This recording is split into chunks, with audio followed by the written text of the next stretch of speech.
afternoon. I'm Kathryn Doehling at Mountain View High School, and my customer internship was here at the school following a sign language interpreter.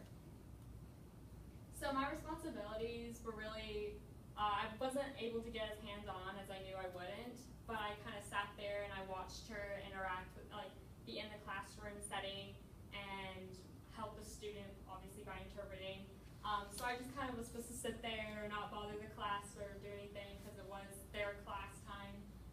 I took notes and got as much words as I could from what he was saying and then what I saw, and then I had to describe it, which was very difficult. I had to smile because I had to show that I am enjoying it, which I did, which was a lot of fun. By December 11th, I would have logged 73 hours. Okay.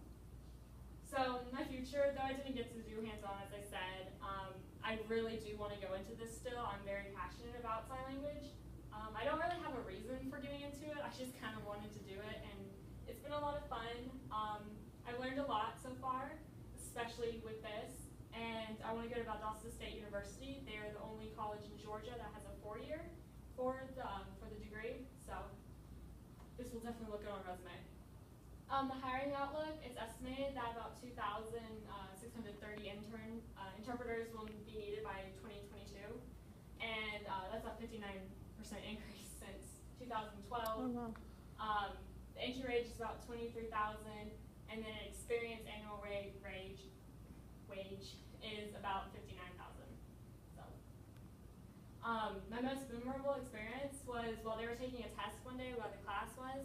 Since there's not really anything that she has to sign, we just went off into a different room right across the hallway, and we just went over all my notes. I asked her, make sure I got everything right, make sure I was doing it correctly.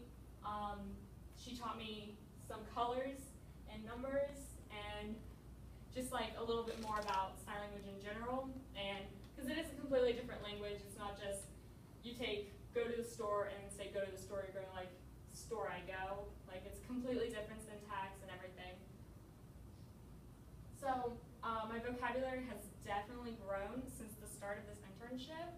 I mean, I would learn it kind of on my own with apps or online or whenever I thought of something, but I was never able to really focus on it as much as I have been.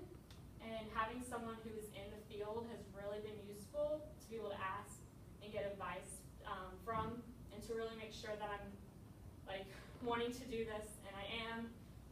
Ms. Radigan has been really excited that she has someone to mentor that is really passionate about it as I am, and so she's been really helpful in helping me, and she just wants to make sure that I'm good to go when I get going.